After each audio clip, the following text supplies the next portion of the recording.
The Heinemann Podcast is a production of Heinemann Publishing. Heinemann is a provider of resources written by real teachers for real classrooms. Heinemann values teachers as decision makers and students as curious learners. Discover the path to lifelong professional learning at Heinemann.com. Heinemann is dedicated to teachers. I'm Steph from Heinemann, and today on the podcast, we're handing things over to Heinemann Fellow Brian Melton. Brian currently teaches English and creative writing in Illinois and oversees a slam poetry team.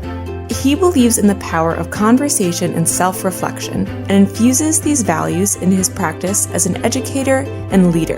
Here's Brian with more on his project. Writing for me was always a little like breathing.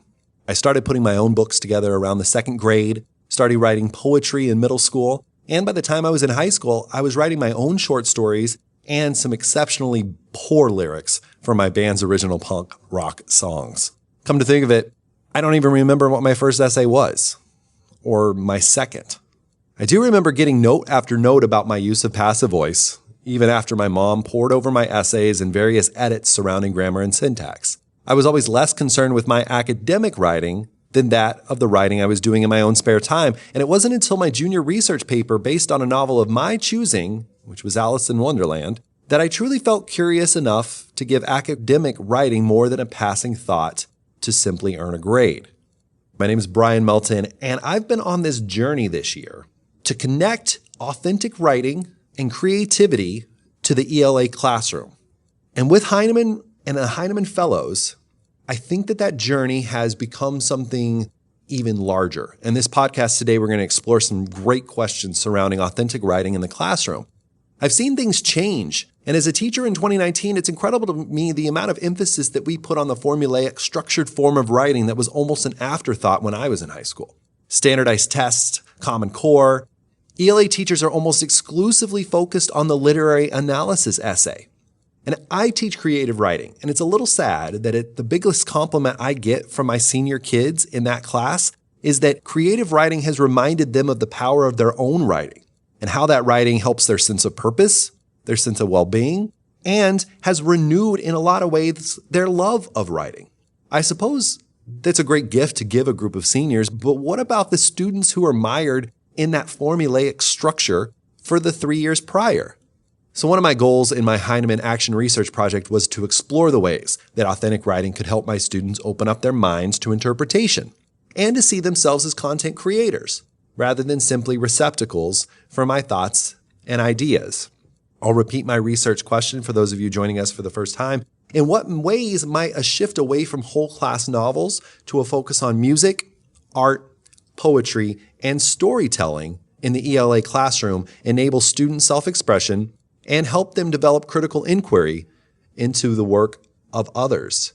In today's podcast, we're going to speak with an expert in the field of authentic writing, the editor of the New York Times Learning Network, Kathryn Schulten. If you aren't familiar with all of the wonderful writing prompts and activities the Learning Network provides, you won't want to miss our discussion. Kathryn has been extraordinarily helpful in my quest to enhance the voice of my students. I also spent some time with Vidi Mehta, a sophomore in my research group who has bloomed this year as a writer and a powerful thinker. Vidi will discuss the ways that we as a class have worked to further our understanding of writing and how her consideration of audience has greatly impacted her work as a scholar. I hope you enjoy the podcast. I really thank you for joining us. And without further ado, Miss Kathryn Schulten. All right. Well, thank you so much, Kathryn, for being a part of this podcast today with me. This is Kathryn Schulten. She is the editor of the New York Times Learning Network. And Kathryn, I thought we'd start off with you just talking a little bit about your position and your role with the New York Times. Yes, as you said, I was the editor for 12 years. I have to say that I've just stepped down to part-time, but I'll get to that in a minute. I was a high school teacher for 10 years in New York City public schools at a school called Murrow, which is actually the single most diverse school in all of New York City. And the whole time I was a teacher, I was a member of the New York City Writing Project. So huge shout out to all local and national writing projects, because that is what taught me how to teach and everything I believe about teaching and learning.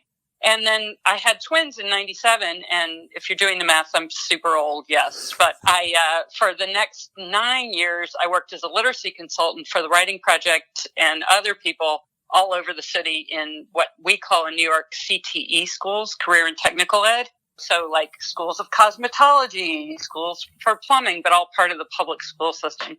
And I had always done freelance writing on the side to help media companies, many of which are based in New York, of course, get their materials into classrooms. So I'd done that for Time Magazine, for a whole bunch, for Scholastic, for a bunch of people. And then the Learning Network was invented in 1998. And because I'd done that work, it's a very small world, let me tell you. I knew people who were starting it, and I got involved from the minute, basically, it started as a freelance editor and writer. There was only one other editor, and when she left, she said, "Do you want my job?" And frankly, I was pretty happy as a literacy consultant, so I thought, no, not really. But then I also thought, well, you can't really say no to the New York Times, so let me try this for a year. So now we're going on 13 years, so obviously it worked out. But I have stepped down because I'm working on a book, which I'm not going to talk about much because it's not out there yet. But Michael Goncher, who's my longtime deputy, is now the editor, and I only work part-time. But I think I'll be involved with the Learning Network, until I no longer work. So, congratulations on the book. Thank you. I will say the book is about student voice and draws on stuff from our site with my thoughts kind of about the conditions under which we get the great stuff we get from kids. So that I will say. But you know how you don't want to talk about anything until it's a real thing. So I keep it to myself. Yeah, absolutely. Understood. Well, we can kind of pivot to that idea of student voice. And, as you're writing and thinking about the importance of this particular issue, can we explore that topic a little bit with you and talk about the importance of student voice as you see it? Sure. I mean, let me give a little backstory on our site because it'll explain why this has become such a huge thing for us. And this new lens, I saw, obviously, as a classroom teacher and a literacy person, I had tons of thoughts about student voice, but being the editor of the site is a whole new perspective on it. The site, which, as I said, has been around since 98, used to be really just in the business of giving teachers lesson plans about the news, quite frankly.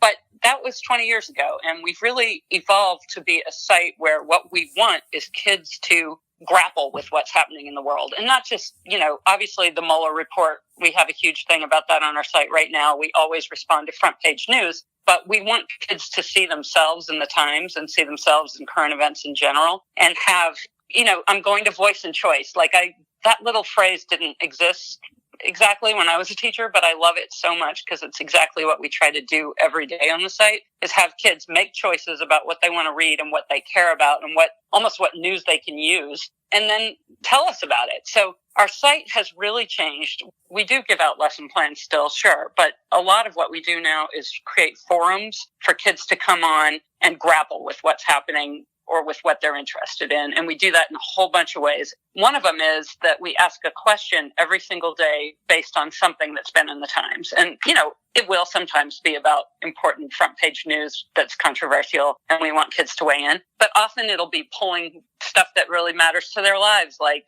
how should we spend senior year was a recent question because there was a whole article about maybe eliminating senior year, or stuff about relationships that we pull from the Modern Love column, or things about their relationship with video games or the movies they watch or the books they read or whatever. And we get thousands of kids around the world answering those questions. And because it's such a low stakes kind of writing, teachers just say, go on, pick a question that interests you. We have thousands of these things.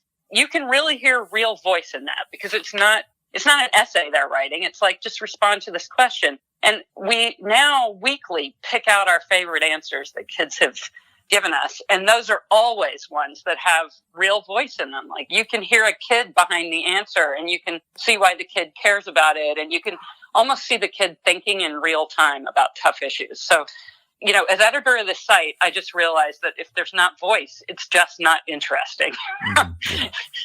I love the idea.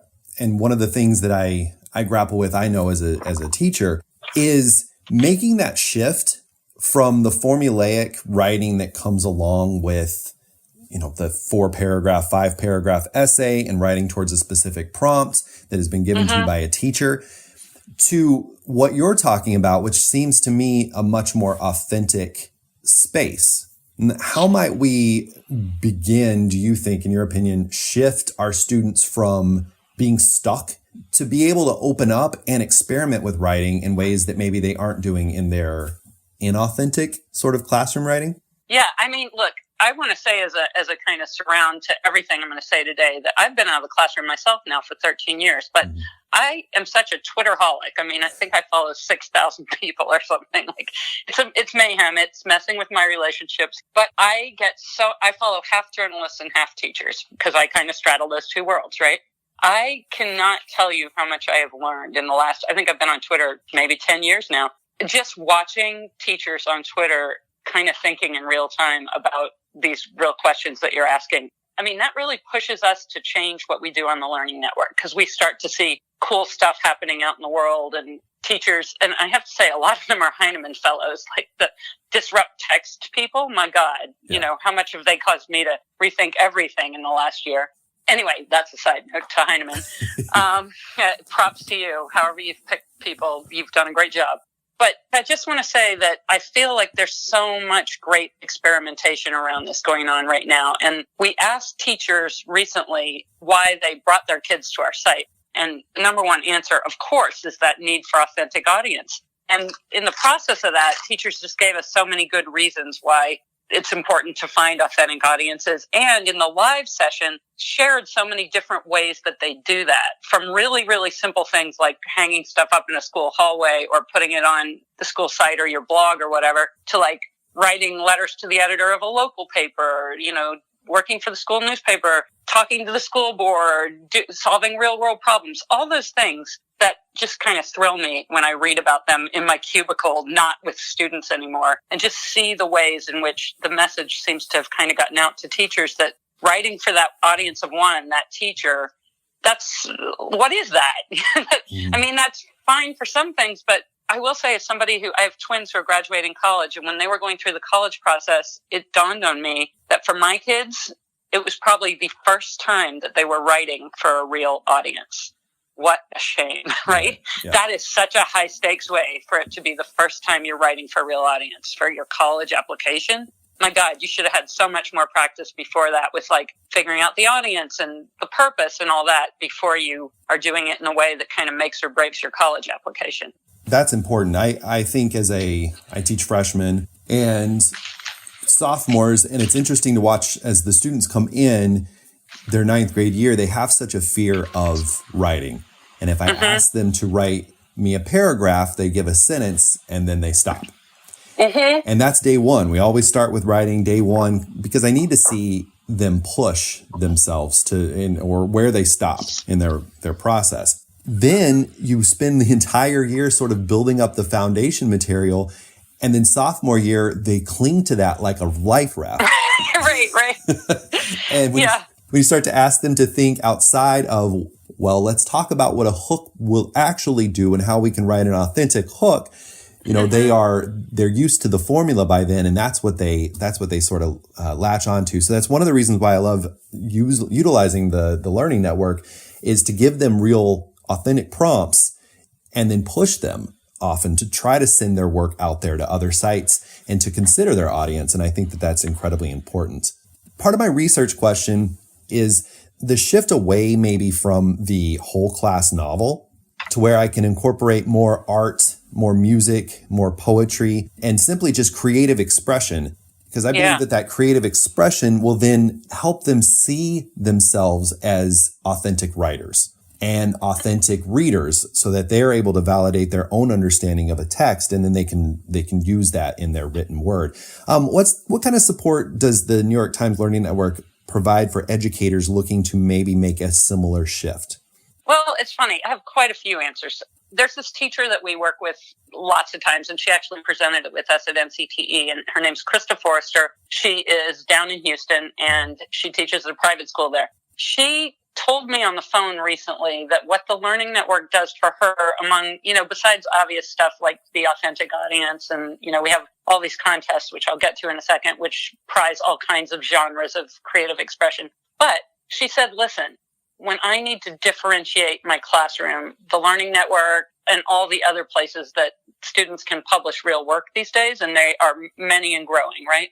That is a way to do it. Like, I see a kid who, wants to do something that's more visual, so there's film contests for him. I see a kid who's got an argument he really wants to explore, and you guys have a student editorial contest. And just having the resources of the internet, including the Learning Network, and again, all these other sites, she says, allows me to know what's available and to send these kids out. And she actually does this amazing thing, which is for a grade every semester, she invites her kids to send something out into the world, and they can pick what and where. They just have to prove they did it. And she said it's just a huge surprise every semester where kids send stuff, what kind of response they get. And it's a whole new way for them to see themselves, because they've put their ideas up against the marketplace of ideas. I don't know how else to put it, but they have a real audience judging their stuff, and it gives them a kind of validation that nothing else ever has, because, school's school. Kids all know to some level when it's a game and when it's authentic, right? And as another teacher wisely said to us, for many of the kids she works with, their validation is school or their parents, and both are fraught. And the parents are either super critical or insanely supportive, and everything the kid does is great. But sending it out into the world along with the work of other kids is something they consider super legitimate and not fraught with any of that personal stuff. They're not known to these people. Their work has to stand for itself. So I thought that both of those were well put. And I think that that's a culture that you need to establish fairly early on with your students in the classroom, that taking those risks is an okay thing to do. Because I think our students see rejection in a different way than maybe you or I do. And that rejection comes from, not only their peers in school, but social media. Mm-hmm. And I find that there can often be a reluctance in students to send something out into the world because they just don't feel confident. Mm-hmm. That's funny too, because that's a question I've asked a lot of teachers who've written for us or constantly enter our contests. I say, is it weird when one or two kids win and the others are rejected, right? Yeah. Or what does it feel like if none of them are chosen? And I really am probed this because, as a former teacher sitting on the judging side now, there's a measure of like, I want everyone to win. I love these kids, They all say no. They all say, first of all, it's kind of like they get that the competition's steep and like it's just an extra thing that they're doing. And if somebody wins, they're thrilled. They've also pointed out many times, and this goes to the safe essay, right? That it's often the kids that are not the front row sitters, the ones that everybody knows is going to get a straight A. Those are often not the kids that do well in our contest, the Learning Network contest, because they often write or produce the safest work, right? They're like, 5-paragraph essay, I got this. Thesis, end of the first paragraph, yeah. Mm-hmm. But kids who take chances are often quieter kids who, aren't playing the game of school quite as hard, is one way to put it. And I didn't say this. This comes from teachers. The other thing that they constantly tell us is that sending stuff out kind of helps you get used to rejection. And it does feel really different to be rejected from kind of the faceless New York Times than it does to feel that from somebody you have a relationship with. So somehow it's less scary. It's just a institution. But that more often than not, they get recognized in some way. And here again, I'll talk about, the fact that we have 1 billion forums now on our site. We have all kinds of weekly conversations going and all kinds of ways for kids to be, quote, seen. So we have interactive forums where they talk about photographs that have appeared in the Times or where they analyze graphs. And we have adults who are moderators who call those kids out to say, good thinking, Mary or whatever. And then we have this thing where whatever comment they put on, other kids can comment on it or recommend it. So it's not just coming from us, it's coming from their peers. So just that little bit of trying, just putting a comment out into the world in some way beyond your own classroom can often lead to you realizing that other people find it valuable and interesting. And you know what that does for a writer. Mm-hmm. So repetition of rejection for me was a huge learning opportunity. And interesting. I think if I had the opportunities that a high school student is given these days to write more authentically, because when I was in high school, we never had you could submit to a contest or something like that, but there was a whole arduous mailing process. There was no click of a button, Had to find a stamp. Right? Yeah. You had to print it out. You had to do all sorts of different things just to get your work into somebody else's hands. And now with the click of a button, you are instantly able to get that kind of feedback. The opportunity to express yourself when I was growing up is not the same as it is today. But I do think that fear is much greater. The stakes seem somewhat higher, even though they'll Instagram everything they do during their day and Snapchat it all out by the end of the afternoon. Yeah, they have such a different, and this is something where I feel like teachers are the experts and I don't know much except having my own kids, but it's such a crazy thing that they're so out there publicly all day, every day, but the fear of rejection is growing, maybe it's part and parcel of it because you see what happens if something doesn't meet the pleasure of the public on social media. I don't know. They're so rehearsed in audience and purpose in some ways because they spend all day thinking about it for themselves. And yet in school, I don't know, it's just still divorced from how they think about real writing. There's all this research that show kids are composing more than ever, writing more than ever because of text and social media. But it's a different process than what happens at your desk in school somehow. I'm trying to make this practical for somebody who's thinking how might this look in my classroom?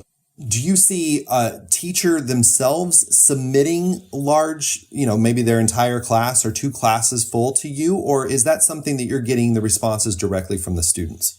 It's funny. We sit in the newsroom, right? There's no other thing like the Learning Network in any American newspaper. Right. If there is anything like it, it's on the business side and it's a kind of circulation endeavor. Ours is really very free from that. We don't have anybody looking over our shoulder. We have total editorial control, et cetera.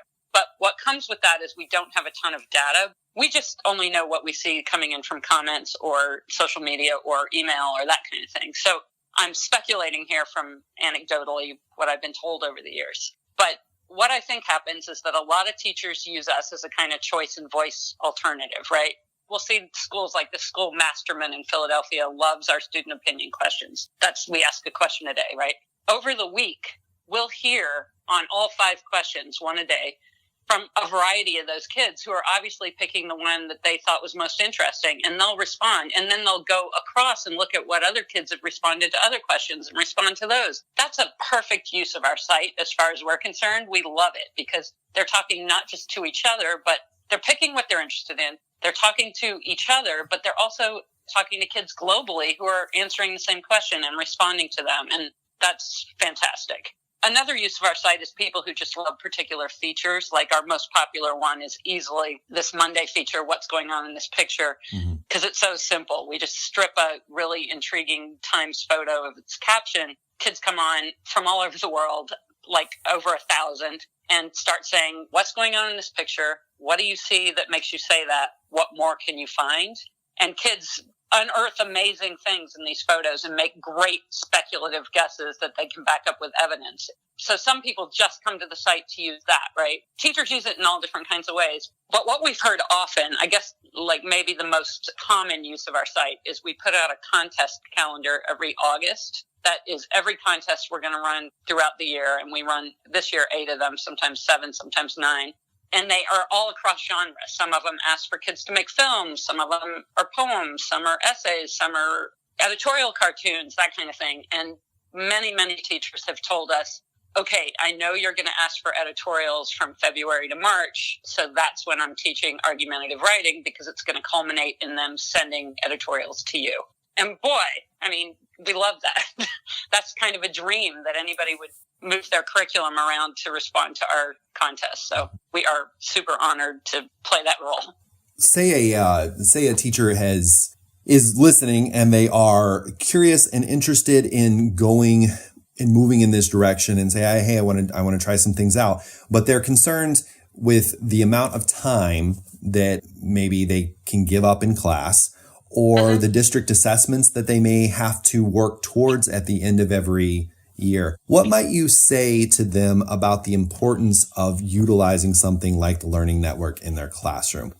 It's not that hard to find a quick, easy way to match something to your curriculum. And, I'll say 2 things. One, there's an amazing teacher in New Jersey, Sarah Gross, at the Reading Zone on Twitter, who teaches with the Times every single day, because as she says, and has done for years, she just devotes about 10 minutes or 15 minutes at the beginning of class to it. She does teach English, yes, but it's ninth grade, and she says it teaches so many things. So kids get to choose what they want to read. The vocabulary level is really high. It exposes them to tons of content that builds background knowledge across subject areas. It's, voice and choice in the sense that kids pick what they want and they sometimes do writing around it. So she's managed to work it in just as a quick thing every day. Now, she's amazing, and I don't know anyone else who's done that, and she just really believes in it. And she also has a subscription to the print paper. So, But I would say knowing ahead of time the predictable things that we're going to do every year, like our contests, or what's going on in this graph. That's a Wednesday discussion that we have. If you're trying to teach kids how to read infographics, which appear on like every standardized test there is. So maybe you don't have time that Wednesday, but we have a whole bank of them, and our site's always open and it's free. It's outside the paywall for everything but lesson plans. It's a free way into the New York Times. As long as you come from our site, any related Times material is then free to you. So you can kind of look over our very predictable options and just see what fits with your curriculum anyway. Final thing I'll say is that we do have one contest every December to January, just as the semester's ending. That's our Connections contest, where we say, listen, anything you studied this semester, connect it to anything in the news you want and tell us why. So any teacher could use that, right? A lot of teachers use it as a sort of end of semester, assessment. But that one assignment shouldn't take that long. You can just assign it as an extra credit thing if you want. But the stuff we get from it is amazing. The connections kids make, my single favorite ever, just because it was wacky, was last year when a girl connected the Me Too movement with Newton's laws of motion. An object in motion will remain in motion or whatever, talking about the snowball effect and how all of a sudden all these people came out because they felt safe to talk. I mean, what? Like, just to make that kind of connection, and the ones we own are all that creative, but this is just probably took like one day in a class to say, let's brainstorm this, and then if you want to turn it in, go ahead. I just want to thank you so much for your time today, Catherine. I know that you've got kiddos at home. You've got a lot of stuff you want to do over your weekend. So I thank you so much for taking a little bit of time today to sort of share your insight with us. Oh, sure. I thank you for asking. I hope I didn't just bombard you. Thank you, Brian. Anything else I can do, let me know. I will do that. Thank you very much, Catherine Schulten of the New York Times. Writing for authentic audiences is such an important part of what we do in the ELA classroom, in all of our classrooms, as we're trying to incorporate more chances for our students to use their voice to help change and navigate the world. I'd love to thank Catherine Schulten for taking time out of her extremely busy schedule to talk with me. If you want more information, the easiest way to do it is to just Google the Learning Network at New York Times. The actual address is nytimes.com/section/learning. Really just take advantage of the opportunity to use what the New York Times has done to enhance the voice of your students in the classroom. Moving on, I'm going to speak with somebody who has grown very near and dear to my research and my voice as a teacher, a young woman by the name of Vidhi Mehta. We're talking with one of my students, Vidhi, who is going to give you a little brief introduction, and we're going to focus a lot of our discussion today on the practice of writing in the English class and sort of the journey that we've been on all year. So my name is Vidhi. I'm a sophomore at Glenbard North High School. We've been on this journey together. I want you to kind of reflect a little bit on what might have taken place prior in your writing experience and what sort of ideas you had about writing, especially of the academic kind, when you first sat down in the class. Writing for me previously was a very sort of high stress affair. I think it was filled with a lot of uncertainty, and I think it still sort of is. But writing is very subjective, and I think I was terrified of that. My approach to it was very formulaic. I think that's how I've been taught, and so that's what I sort of did. But I think there was also a lot of, even with the formula, there was a lot of uncertainty. And so, generally speaking, I hated writing. I don't know if I was bad at it, but just because I didn't like the uncertainty to it. I thought that was kind of stressful, and I feel like I'm not alone. But yeah, it wasn't a pleasant affair. So as far as the stress is concerned, where do you think that stress the uncertainty? Where does that derive from? I think every teacher sort of has a way of grading. I remember last year, students from different classes, we would compare our essays, and one student would be like, he would never allow that. And I was like, well, my teacher told me to put it in. So I think every person has a different way, or every teacher has a different way of grading. And I find that students generally feel like at the beginning of class, like I have to figure out how to write in a way that my teacher will like. Not necessarily like, how do I become a better writer, but more like, how do I become a writer that my teacher will grade well? And so I think there's a lot of uncertainty. Writing is tough anyway, because there's nothing like, you can't objectively say something is good. And it doesn't help that a teacher's perspective may affect your grade.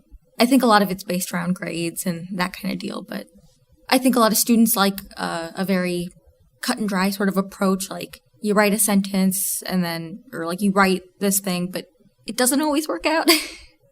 I think what I hear you saying here is that the audience, right? The audience changes from teacher to teacher, and your aim is to write in the way that the audience is going to, which is going to produce the best results of the audience. And if the audience is in an academic writing, or at least in writing that we're doing in high school, a majority of our audience is always the teacher.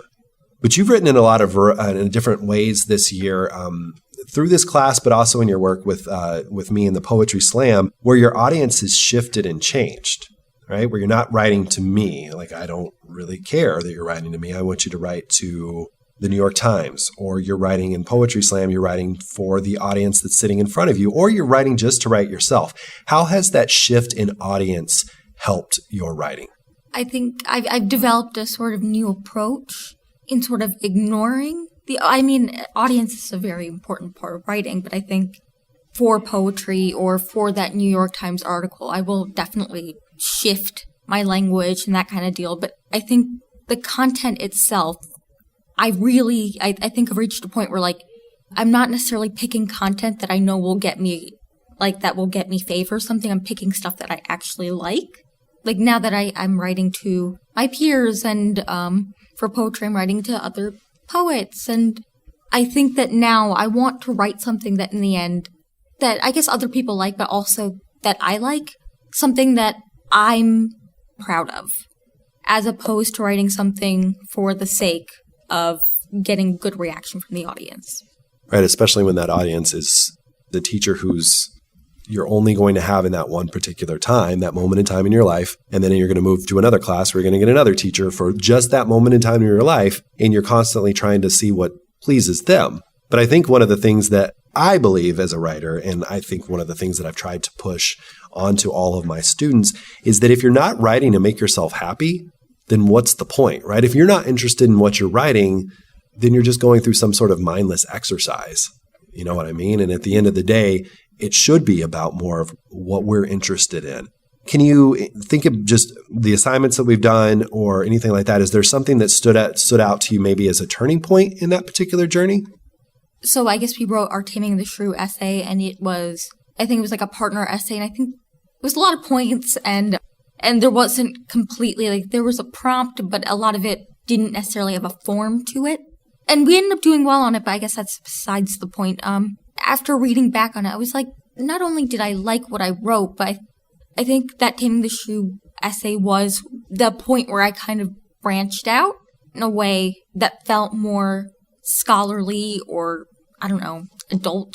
And then also there was things like poetry, I think, like when I did slam, I had to present to quite a few people, like a very diverse audience. I mean, I was presenting my peers, I was presenting to other poets, I was presenting to teachers, and I think as I did that, I wanted it to be something that, like, anybody could be interested in. The topic that she did wind up choosing for this piece that she has performed not only in front of basically the entire school, but also at Louder Than a Bomb, which is the largest youth poetry slam in the country that happens in Chicago every February. That topic was on sexual harassment in the schools. And so what Viddy did was sort of put that into a poem. And so what I think, Viddy, is what you're saying is that through the poetry, you were taking more and more ownership over the content that you were creating. And I think that when she's talking about the Taming of the Shrew essay, one of the things that I tried to accomplish during the Taming of the Shrew is I basically asked the question of all of the students, is Shakespeare in Taming of the Shrew, is Shakespeare sexist? Is this a sexist play? And you either agreed with the fact that it is, or you disagreed with that. And either argument could be supported by multiple interpretations. It could be picked up by the evidence in not only the text, but also in critical theory. And so that began us to start to think about, like, how can we own our own interpretations of these works instead of being told by a teacher, well, this is a feminist play, or this is a feminist book, or this is whatever. I want the students to sort of own that interpretation. And so sort of what that culminated in at the end of the year with our Wuthering Heights essay, and I'll let Viddy speak to that here in a second, was that I gave them a promptless essay. And I said, you need to do the work of a scholar and find your own understanding of the text and go find secondary sources that support your understanding. And you need to own this analysis. You need to own this paper in much of the same way that we might own our work through poetry or any sort of personal narrative or anything that we might just be writing for ourselves. Can you speak to me about that process a little bit and sort of maybe your hesitation maybe? And if you had been told that you were given a promptless essay at the beginning of the year, and do you feel that maybe you were prepared for that kind of assignment by the end of it? I think that if I had been given a promptless essay, I would have freaked out. Although I feel like when I got the assignment, I think we sort of like dipped our toes into it, and I think we were getting to the promptless kind of thing, and then Wuthering Heights was that like final like culminating assignment. Yeah, I think that ultimately, and Viddy knows this, but I'll just sort of repeat kind of what my hypothesis has been through this entire journey, is that it is that by taking more ownership over our interpretations, by using not only our creative work, but really evaluating critically the work of others and putting those two things together, by taking ownership of our own ability to write, right? Writing for authentic audiences, writing for people that aren't just the teacher at the front of the room, and writing more for ourselves through that creative place. I think through that, we can become more reflective on the work that we've been given. So if we're given Wuthering Heights, we've done all the work leading up to that, and we can look for those themes, unpack those themes as educated scholars, and then base our response to those themes on the things that we're interested in. That's liberating, right? At the end of the day, that lets us move into other spaces with other books. Those are skills that can transfer to anything that you're given next year. Right? You're able to kind of like critically look at those things without the help of the teacher, which is ultimately the most important thing. I guess just summarizing, like as you move forward to next year, maybe what are some major takeaways, or you're going to have in here? You're going to have, I would hope, thousands of teachers listening to this particular podcast. So if you were to talk to teachers of English language arts, other secondary English teachers, what can they do to help their students become better writers? I guess guide them into a position without restrictions. I think guide them to a point in becoming confident about their writing. I think most kids hate writing because of that uncertainty, like in a math assignment or in like a science assignment. Like I think generally speaking, there's like a finite number of answers. Like it's a very like yes or no kind of process. But writing isn't like that, and I think that kids need to be taught to embrace the fact that it's not a yes or no process. It's something that requires, I think, students should be given a little bit of like autonomy and ability to sort of think for themselves. I guess not necessarily dropped into it, but sort of eased into a position where they can get comfortable in their writing and get comfortable knowing that they can explore something different. It's a lot easier to write when you're confident about it, and I think that's, I guess, the most important part, just to encourage independent thought. What you're talking about is a buzzword that I've used before. I don't know if necessarily in this class, but it's called inquiry.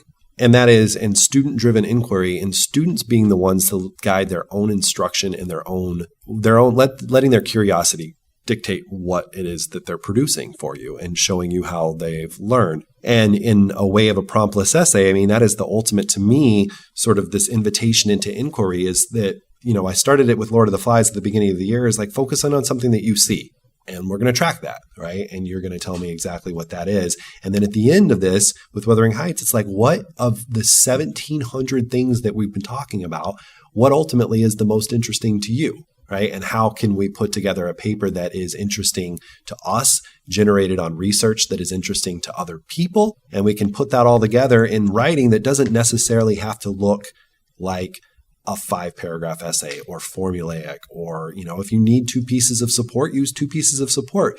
Like, we have to start to let go of our need as teachers to micromanage every element of the writing process, open up to a larger audience for the students so they see themselves and their interests reflected in the work that they're doing. And I think ultimately will prepare our students to be better writers in the future, and maybe at some point actually like it. All right, well, we're going to wrap it up. Vidhi, thank you so much for taking the time. Thank you. You're welcome. Yeah, both. Authentic writing is such an important part of what we need to do in our classrooms to help enable our students to see themselves as content producers, to see their work as valuable, not only to the class, but to the world outside of our buildings. Our kids have access to all sorts of channels of communication, and we seem to stifle that when they get into the classroom.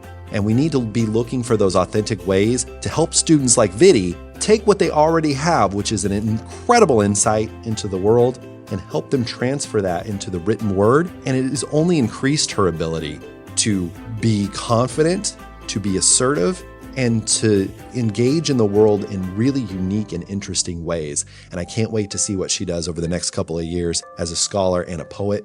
I want to thank both of my guests today, Catherine Schulten. I want to thank Vidhi Mehta for taking time out of their days. I'd like to thank Heinemann for giving me this platform and a way to engage in action research that's really redefined who I am as an educator. I really had a great time putting these past couple of podcasts together. I'm going to be doing a little bit of writing over the summer, kind of to follow up and help put a bow on the end of this package that has been this entire year-long search in response to my action research question. And please look forward to more podcasts as we move into next year from not only myself, but from all of my other Heinemann Fellows. Thank you so much for listening. Have a wonderful rest of your day.